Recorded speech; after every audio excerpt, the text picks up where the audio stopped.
je m'appelle Adélaïde et je suis chargée de mission au point accueil installation, plus communément appelé le PAI, dans le département de l'Aube. Le PAI est la première étape pour créer ou reprendre une entreprise agricole. Et mon rôle est d'informer, d'orienter et d'accompagner toute personne souhaitant devenir agriculteur. Alors, Ambroise Seurat, j'ai 26 ans, je suis installé sur la commune de Trouan depuis octobre 2021 dans l'Aube, sur un atelier de diversification houblon.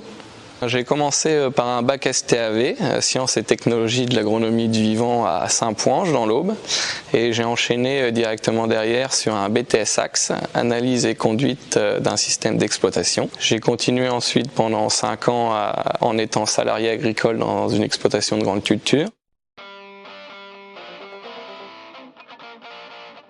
L'émergence d'un projet naît avec l'envie de changement. La situation actuelle n'est plus satisfaisante et ne répond plus aux besoins. L'envie de combler ce manque va amener à une phase de bouillonnement d'idées qui permettra d'aboutir à la création du projet. Entre les deux phases, de l'idée au projet, plusieurs questions à se poser et c'est ce que nous allons voir avec Ambroise. Arrivé à un moment, je me suis dit j'avais envie d'être patron, de créer quelque chose à moi. Donc du coup, je me suis lancé sur une réflexion, trouver une diversification à valeur ajoutée qui permettait de pouvoir vivre dessus. Et du coup, je me suis lancé dans les recherches. J'ai fait pas mal de formations, visiter des exploitations pour ensuite monter mon projet de houblonnière.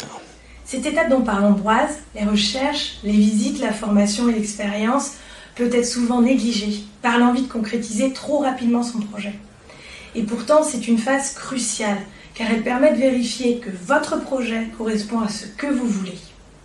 Et cela évite une fois installé de regretter ou de se dire « ce n'est pas ce que je voulais ».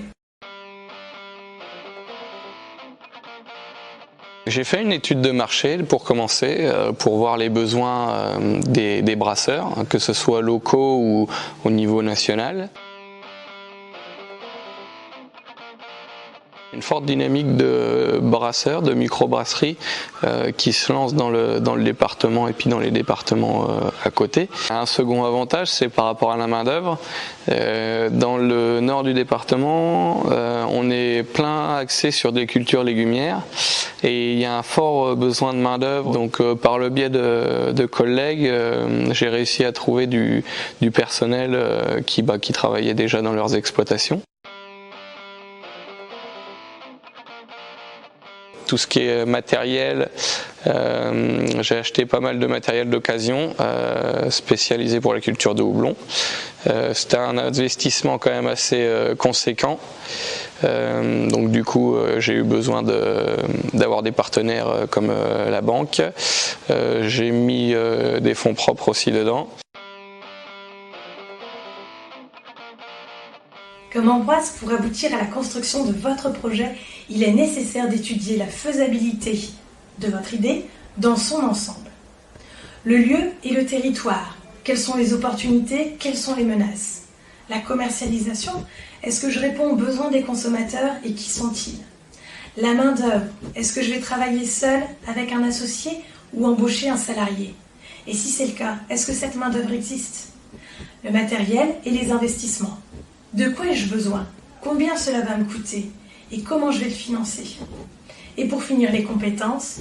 Est-ce que j'ai toutes les connaissances pour produire, vendre mes produits et gérer mon entreprise? C'est l'expérience.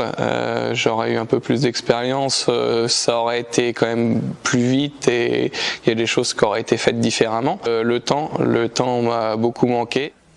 Pour bien mener votre réflexion, vous devez être cohérent avec vos besoins, ce que vous voulez, et la réalité du terrain, ce que vous pouvez faire. Pour cela, il est nécessaire de se laisser du temps dans la phase de découverte, de formation et d'acquisition d'expérience. Ces étapes ne sont pas du temps perdu, bien au contraire, elles sont primordiales. Et pour finir, faites-vous accompagner, participez à des événements agricoles, des journées d'échange, des salons, et constituez-vous un réseau. En résumé, ne restez pas seul, soyez curieux.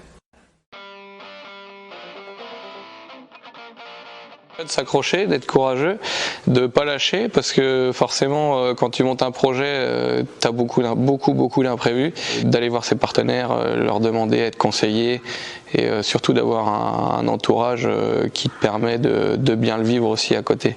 Donc ça c'est très important aussi. Donc si tu as tout ça, tu peux t'installer, il n'y a pas de souci.